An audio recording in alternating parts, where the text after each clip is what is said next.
una porción bíblica que ya el domingo antipasado habíamos trazado, bajo una serie de mensajes bajo el tema El Dios de Israel. Y aunque la base bíblica este mensaje en series, que tiene 3 partes, es el versículo 4 del capítulo 6 de Deuteronomio capítulo 6, versículo 4. Me gustaría leer nuevamente para todos, para que tengamos el contexto histórico del evento que estamos en esta mañana considerando como base del mensaje El Dios de Israel, parte 2. Y teniendo nuestras Biblias ya en Deuteronomio capítulo 6, vamos a leer del versículo 1 al versículo 9. Como ya le dije, el énfasis mayor es en el versículo 4, que dice: Oye Israel, Jehová nuestro Dios, Jehová uno es. Leemos la palabra en el nombre del Padre, del Hijo y del Espíritu Santo. Estos pues son los mandamientos, estatutos y decretos que Jehová vuestro Dios mandó que os enseñase, para que la pongáis por obra en la tierra a la cual pasáis vosotros para tomarla, para que temas a Jehová tu Dios, guardando todos tus estatutos y sus mandamientos que yo te mando, tú, tu hijo y el hijo de tu hijo, todos los días de tu vida, para que tus días te sean prolongados. Oye pues, oh Israel, y cuida de ponerlos por obra, para que te vaya bien en la tierra que fluye leche y miel, y os multipliquéis, como te ha dicho Jehová, el Dios de tus padres. Oye Israel, Jehová nuestro Dios, Jehová uno es. Y amarás a Jehová tu Dios de todo tu corazón y de toda tu alma y con todas tus fuerzas. Y estas palabras que yo te mando hoy estarán sobre tu corazón, y las repetirás a tus hijos, y hablarás de ellas estando en tu casa y andando por el camino, y al acostarse y cuando te levantes. Y las atarás como una señal en tu mano, y estarán como frontales entre tus ojos, y las escribirás en los postes de tu casa y en tus puertas. Oye Israel, Jehová nuestro Dios, Jehová uno solo es. Te damos a ti toda gloria y toda honra, Señor, en esta mañana. Hemos leído tu palabra y vamos a trazar, aleluya, una enseñanza. Te pido, oh Dios, que aquello que no ha sido parte de una experiencia previa, en tu voluntad, Señor, fluya a través de tu Hijo para tu gloria, Señor. Y siempre nos vamos a cuidar de darte a ti el lugar que es solamente tuyo, Señor. El de toda gloria te corresponde a ti, oh Dios. Amén. Podemos sentarnos. Bien. Para el beneficio de aquellos que quizás no estuvieron el domingo antipasado, o aquellos que sí estuvieron, pero al haber un domingo en que no pude estar con ustedes, y tratándose de que esta es una serie de mensajes de 3 partes, voy a hacer una pequeña recapitulación sobre lo primero que trazamos con relación a este mensaje bajo el tema El Dios de Israel. El Dios de Israel. Bendecido sea el Señor Jesús. En el mensaje anterior, El Dios de Israel parte 1, vimos cómo Israel debió su origen, su existencia e historia a un Dios que adoró. ¿Cómo se llamaba ese Dios? Jehová. También vimos en aquella primera parte que era prácticamente imposible, repite conmigo, imposible concebir a esta nación sin su Dios. Porque la historia de Israel no es otra cosa más que el relato de los tratos providenciales de Dios con su pueblo, que se repiten en toda generación. Toda acción provoca un decreto, y es uno solo en el pensamiento de un Dios que vive en un eterno presente.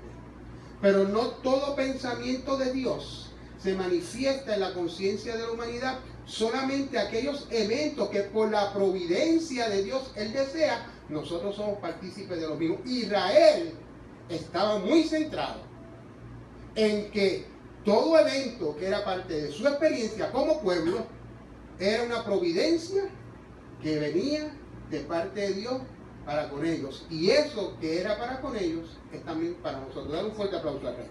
Así que, recapitulando, la nación de Israel, como se presenta en el Antiguo Testamento, ya dijimos que debió su origen precisamente a esa existencia histórica de un Dios que adoró a Jehová.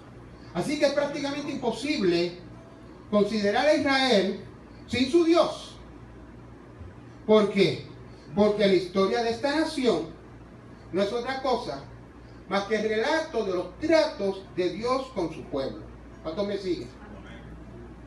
De manera que desde el mismo principio Israel se consideró ligada, unida a Dios, a un Dios que hizo con Israel. Le dio origen, le dio liberación, le dio leyes y le dio un patrimonio nacional.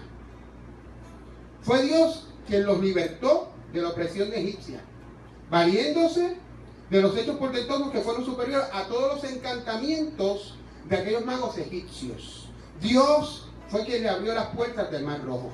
¿Para qué? Para que pasasen en seco. Y cuando sus enemigos lo intentaron, ahí mismo alcanzar, ¿qué sucedió? Perecieron. Y una vez que ese pueblo estuvo en el desierto, este Dios, a quien la nación le debía su origen y su libertad, siguió favorecido con estupendas intervenciones. Les envió una nube, ¿para qué? Para que de día le hiciese sombra y para que de noche lo guiara en sus jornadas. Además, al verse desfallecer por la falta de agua, Dios le proveyó en 2 ocasiones de una manera por demás extraordinaria, y cuando se sintieron hambrientos, les dio ¿qué? Les dio pan del cielo, que no se agotaba, y entraron hasta que entraron a la tierra de provisión. Con todos estos elementos en la historia del pueblo, Israel no puede concebir sus acciones sin un Dios. Dar un fuerte aplauso a Dios. Pero lo más notable de todo esto fue que hicieron una alianza, repite conmigo, una alianza, aceptando a Jehová Dios y comprometiéndose a obedecer sus leyes, y esa alianza se pautó históricamente, ¿dónde? En el Sinaí. Así que la asunción de que Dios existe es un don, y ese don es uno de los más grandes ofrecimientos que encontramos nosotros en el Antiguo Testamento. Así que en la mente hebrea, la existencia de Dios, oye bien, nunca fue cuestionada y nunca se pone en tela de duda. Así que es interesante que cuando consideramos los autores de las Escrituras Sagradas hebreas, nunca ellos trataron de probar la existencia de Dios. Nunca trataron de probar la existencia de Dios. Ni hicieron tratados, ni ningún tipo de escrito, ni ningún otro tipo de consideración para provocar la existencia de Dios. La aceptación de la existencia de Dios no era algo peculiarmente exclusiva de los hebreos, sino que era la creencia de todo Israel, porque Jehová Dios, el Dios vivo, uno solo es. Así que el pueblo de Israel, como todo el resto del mundo oriental, tomó la existencia de Dios como algo presupuesto. Por eso es que el salmista, en el Salmo 17:1, dice: alabad a Jehová, naciones todas, pueblos todos, alabadle. ¿Qué sugiere esto? Sugiere que Dios es conocido por todo el mundo. Dale un fuerte aplauso a Dios. Es conocido por todo el mundo. ¿Y esto qué significa? Significa que Israel y la naturaleza de ese Dios estaba sujeta en su conciencia una existencia presupuesta sin discusión alguna, en un absoluto. Dios, el único Dios, el Dios de Israel. Y cuando vamos al Antiguo Testamento, hay una frase que tomamos de él, y es que dice: el Dios vivo. No solo asume la existencia de Dios, sino que también todas las intervenciones en la historia. Y precisamente la segunda parte de este mensaje en serie es precisamente hablar del Dios de la historia. Porque hablamos la vez pasada del Dios vivo. Hoy queremos hablar del Dios de la historia. ¿Ok? Así que todos los hechos, sentimientos humanos, experiencias del pueblo eran parte de ese Dios vivo. ¿Saben por qué ellos le llamaban el Dios vivo? Porque la vivencia de su día a día cotidiano estaba ligado a los eventos que Dios provocaba con ellos. Esto significa que Dios actuó en la historia y dirigió portentosos hechos de liberación. Cuando Dios derrota a los enemigos de Israel, se les recuerda que es el Dios viviente y se les recuerda que está en medio de ellos. En Josué 3:10 dice, el Dios vivo a quien el salmista dirige su oración, mi alma tiene sed de Dios, del Dios vivo, y en el cual el salmista en el Salmo 84:2 dice, mi corazón y mi carne cantan al Dios vivo. ¿Cuántos conocemos a ese Dios vivo? Repite conmigo, Jehová Dios, uno solo es. Un fuerte aplauso al Rey, aleluya. Entonces, esas intervenciones y esos hechos portentosos entre el pueblo crean una conciencia y se le llama el Dios vivo. Es que no había otra forma de llamarlos. El Dios vivo. Los judíos nunca tuvieron interés en discutir la esencia, ni la sustancia, ni la naturaleza de Dios. Ellos ni filosofaban acerca de quién era Dios. Para ellos Dios no era algo abstracto, no era algo metafísico. Dios es un poder dinámico que ellos podían experimentar, que estaba sobre ellos y a través de su vida en el orden natural que los sostenía día a día. Ese es Jehová nuestro Dios. Ese es el Cristo que yo predico. Aleluya. Para ellos, ¿saben lo que hacía Dios? Los redimía, los salvaba, los sanaba, los ayudaba, los bendecía. Por eso ellos dicen, Jehová Dios, uno es el Dios vivo. Aleluya. Dios era el Dios vivo. Y a pesar de que lo creyesen o no los pueblos, Dios para Israel es el Dios vivo. Para Israel la vida de Dios actúa juntamente con su pueblo. Y para nosotros, la vida de Dios actúa también juntamente con nosotros. ¿Cuántos dicen amén? Y no como colectividad, sino en intimidad. Aleluya. La vida de Dios actúa con nosotros en intimidad. Así que todas las actividades, los fenómenos, los cambios, el crecimiento, la destrucción, la liberación, la derrota, el crecimiento, la sanidad, el perdón, todas las manifestaciones que eran parte de la vida del pueblo, ahí estaba presente Dios. Y en nuestra realidad, como creyentes, todas las manifestaciones de nuestro diario vivir, de los afanes de nuestra vida, de aquellas cosas comprensibles o incomprensibles, aquellas cosas con las cuales lideramos y lidiamos todos los días, tienen que ser parte de una historia que Dios tiene trazada para nosotros como pueblo de Dios, nación santa, pueblo escogido, real sacerdocio. Tenemos promesas, como la tuvo Israel, la tenemos nosotros también. Aleluya. Así que nunca se cuestiona a Israel la existencia de Dios, ni nunca consideraban que aquellas experiencias de su día a día eran ajenas a Dios. Era Dios providencialmente abriendo puertas en un idioma contemporáneo. ¿A cuánto Dios nos ha abierto puertas providencialmente? Así que para nosotros Dios es ¿qué? Dios es uno y Dios es un Dios vivo. Así que en esta mañana vamos a comenzar con la segunda parte. No estoy terminando, estoy empezando. Vamos a comenzar con la segunda parte de este mensaje en serie que habla precisamente del Dios de Israel. Y hay una pregunta. Y la pregunta es, ¿qué más podemos decir nosotros del Dios de Israel? ¿Habrá algo más que nosotros podamos decir del Dios de Israel? Pues repite conmigo, es el Dios de la historia. Es el Dios de la historia. Es el Dios de la historia. Así que existe una relación muy estrecha entre Dios como el Dios vivo y la comprensión que Israel tuvo de Dios como el Dios de la historia. Para los hebreos, Dios no puede ser separado de la historia. Y para nosotros que somos pueblo de Dios, Dios no puede estar separado de nosotros también. Y no solamente de su propia historia como nación del pacto, pero de la historia de toda la humanidad. Dios no puede estar separado porque Dios es quien interviene, quien dirige el curso de todos los eventos. Dios siempre tiene el control. ¿Por qué cuestionarle? Dios siempre tiene el control. Así que, si fuese a usar un término un poco contemporáneo para este pensamiento que acabamos de trazar, diría, ¿verdad? De una forma contemporánea, que Dios está envuelto en el destino del hombre.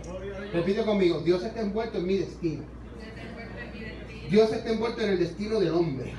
Aleluya. Dios como el Dios de la historia es un concepto que lógicamente se deriva del anterior. ¿Y cuál es el anterior?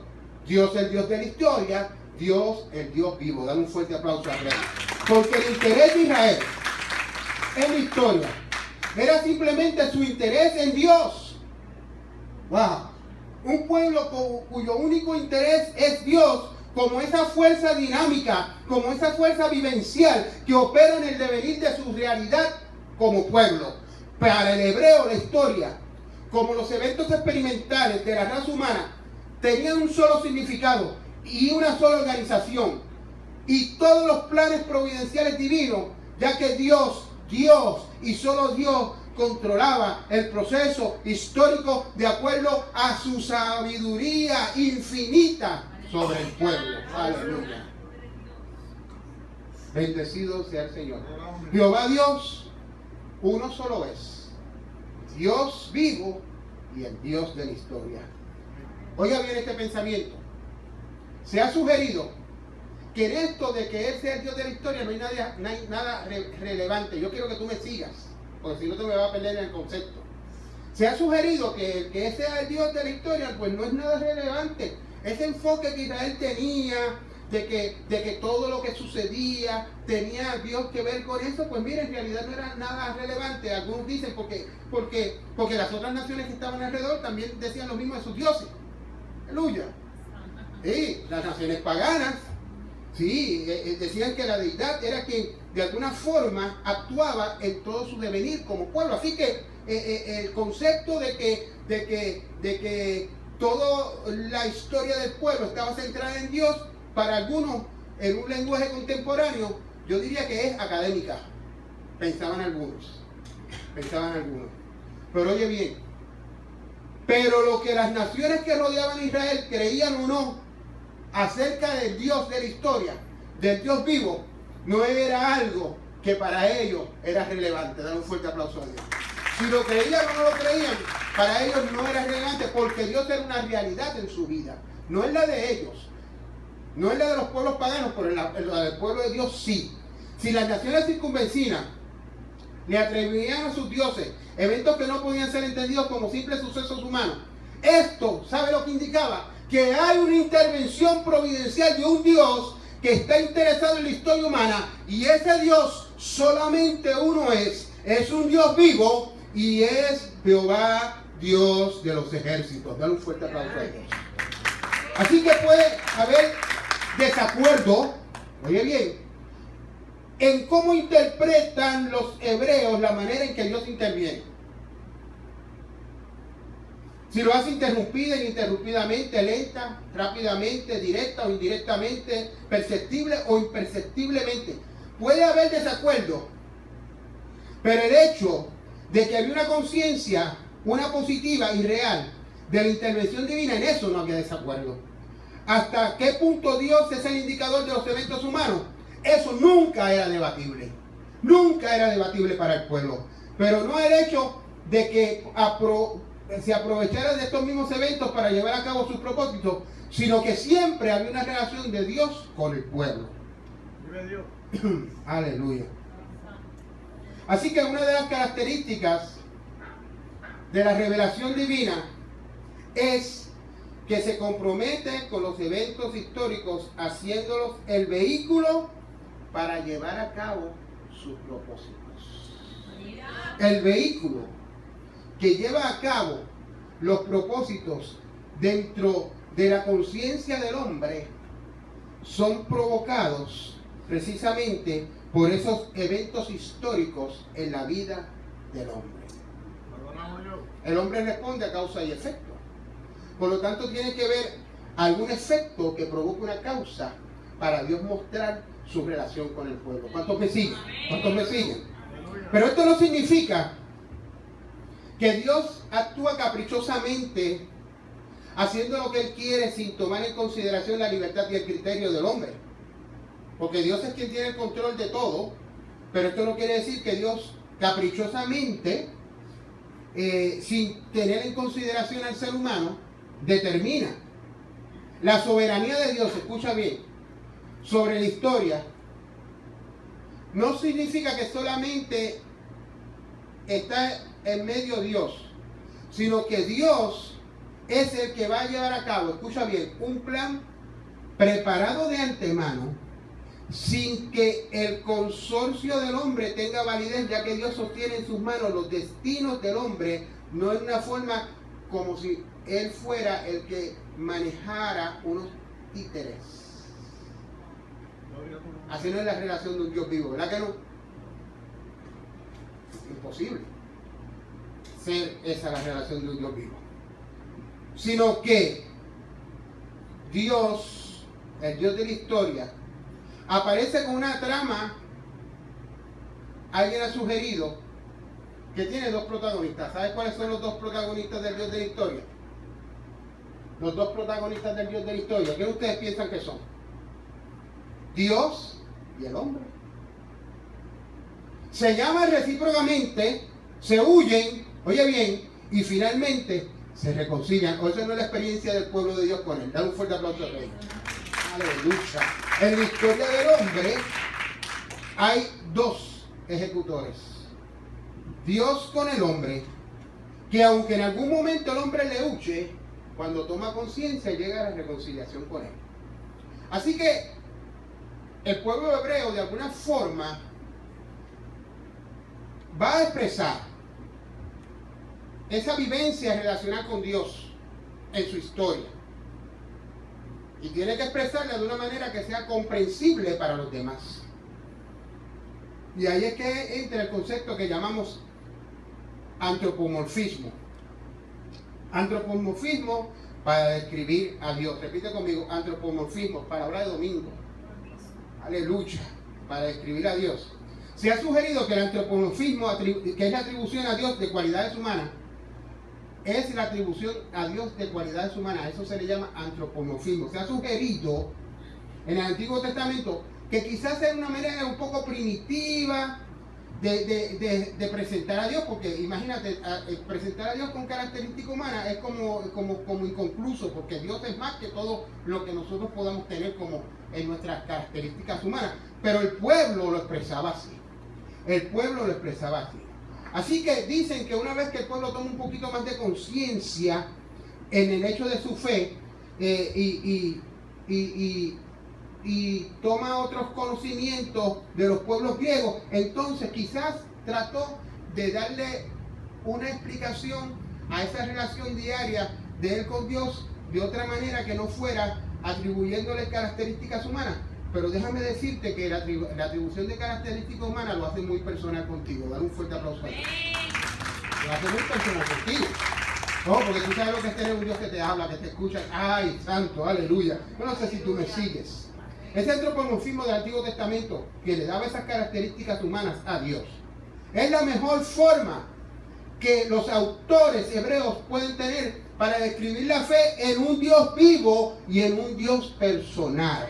Para el hebreo, porque Dios estaba vivo, ellos podían hablar con Él, aleluya, y porque Él era una persona viva. ¿Cuántos podemos hablar con Dios?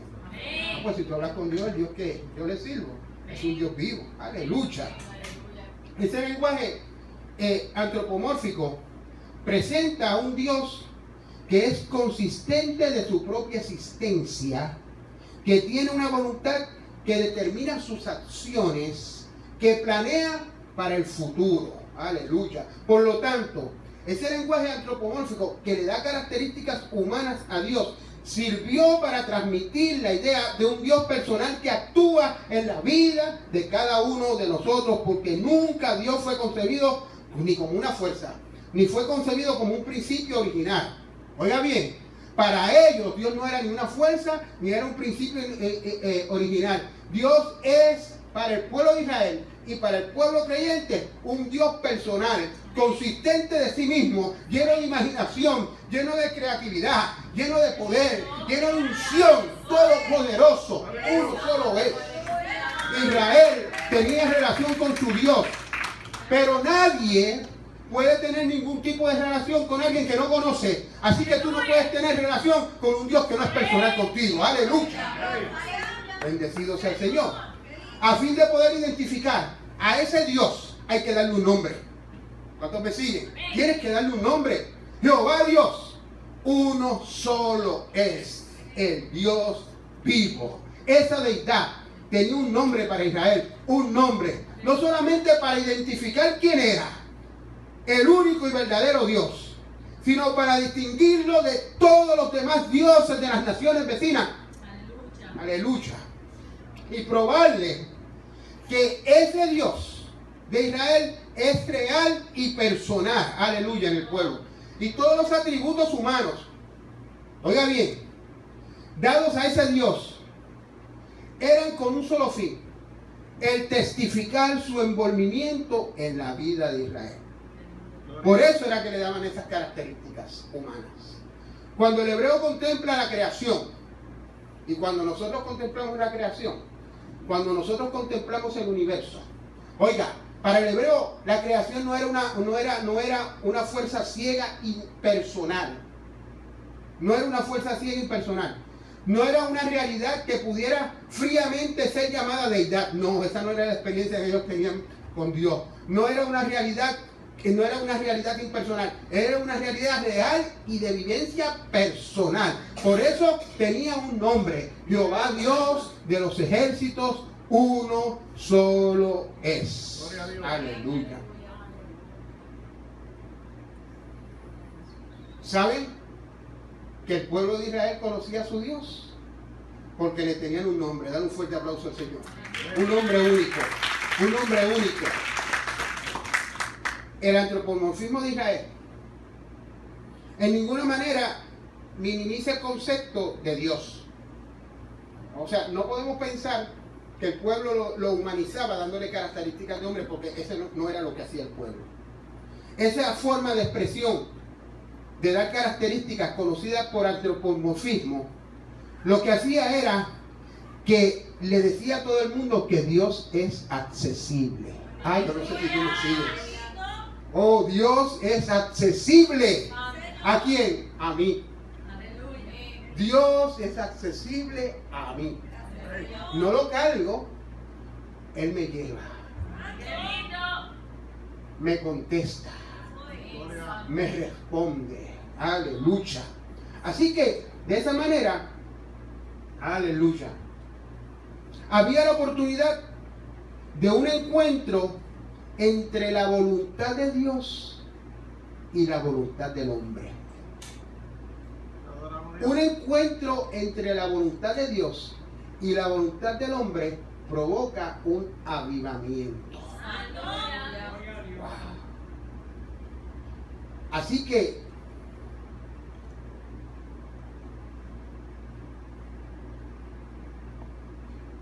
el pueblo evitaba el error de presentar a Dios como una idea abstracta. El pueblo no hacía eso. El pueblo evitaba el error de presentar a su Dios sin sentimientos. El pueblo evitaba el error de presentar a Dios indiferente o como un principio interpersonal que se levanta sobre el hombre como un fuerte y silencioso bastión. No. No era algo metafísico. Israel trataba con una persona y esa persona se llamaba Jehová Dios, el único Dios verdadero. Israel trataba con una persona, siempre fue en conciencia de quién era Dios. Para ellos Dios hablaba, oye, ve, huele, ríe, silba. Ay, yo no sé si tú me sigues. Usa sus ojos, sus manos, sus brazos, sus oídos, sus pies. Experimenta gozo, disgusto, arrepentimiento, cero. Dale un fuerte aplauso a ese Dios. Es cierto que mucho de lo que estoy mencionando aquí es metafórico, sí lo es, pero presenta enfáticamente la creencia de la personalidad de ese Dios vivo que está en cada uno de nosotros, que se identifica con el hombre. Aleluya. Ese era el lenguaje que ellos disponían. Era la mejor forma de comunicar sus experiencias con Dios de esa manera. Después de todo, ¿qué más podían haber hecho? si no lo hubiesen descrito así antropomórficamente. ¿Saben lo que pudieran haber hecho? Hubiesen presentado, aleluya, a un Dios que era mente orden. Hubiesen presentado un Dios que era meramente sustancia. Hubiesen presentado un Dios que era solamente energía. Hubiesen presentado un Dios que era solamente ley. Y esto es muy importante porque la relación esencial que exige el hombre con Dios es de persona a persona. Y si es de persona a persona, como acabo de mencionar, no lo podían describir. Tenían que describirlo como acabamos de decir. Un Dios, aleluya, que oye, que habla, que ve, que huele, que ríe, que silba, que usa ojos, que tiene manos, que tiene brazos, que tiene oídos, que tiene pies, que me entiende, que se relaciona conmigo. Por lo tanto, ese antropomorfismo hebreo, que es el que acabamos de mencionar, fue la mejor manera disponible en sus días para comunicar la firme creencia de un Dios vivo, que es el Dios de la historia. Ponte en pie, iglesia. Ponte en pie, iglesia. Aleluya. Ese es el Cristo que yo predico.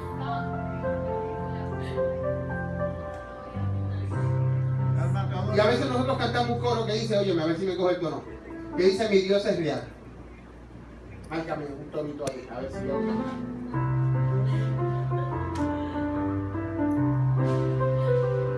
Mi Dios es real, ¿verdad? Pues vive en mí. Mi Dios es real y su poder me libertó. Su amor por mí es sin igual. Así. Mi Dios es real y su poder me libertó. Lo repetimos otra vez. Mi Dios es real.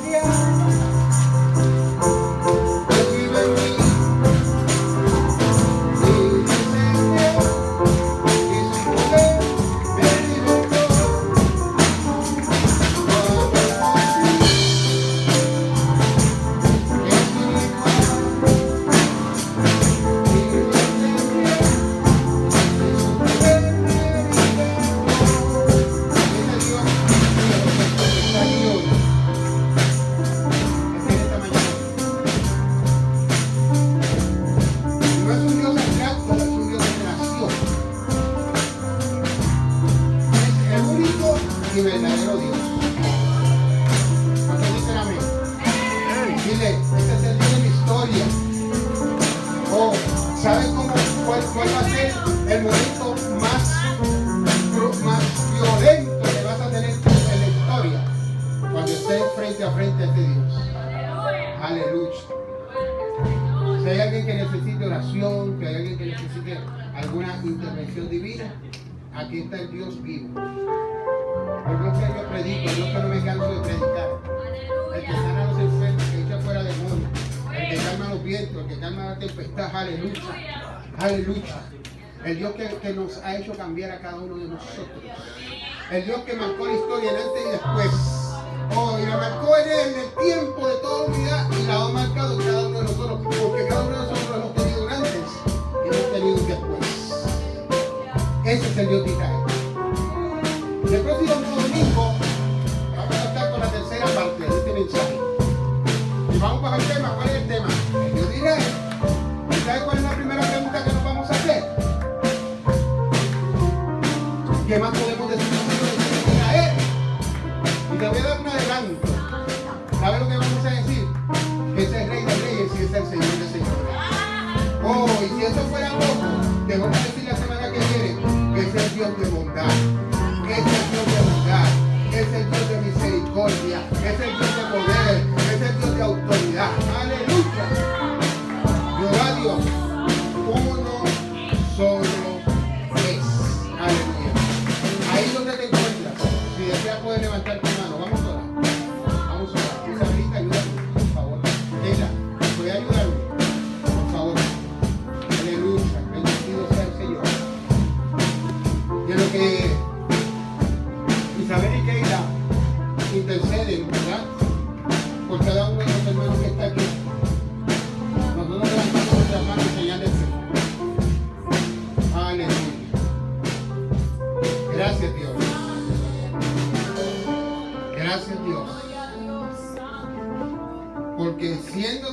Israel, a nosotros como gentiles, nos ha dado el privilegio de también ser tus hijos. Gracias, Señor, porque eres vivo y eres real, porque lo puedo sentir, aleluya, porque eres en y con nosotros, porque eres quien marca todo lo que somos. Y cuando nosotros estamos centrados en tu voluntad, tus propósitos providenciales, como han sucedido en la historia del pueblo de Israel, se hacen realidad como pueblo y como individuo. Aleluya. Digo que cada uno de nosotros en esta mañana es posible que tenga alguna situación muy personal. Muy personal. Y queremos en esta mañana, aleluya, declarar una palabra de restauración. Gloria a Dios. Una palabra, aleluya, que fortalece. Queremos levantar nuestras manos esta mañana y mantenerla en alto, aleluya. Y cuando nuestras fuerzas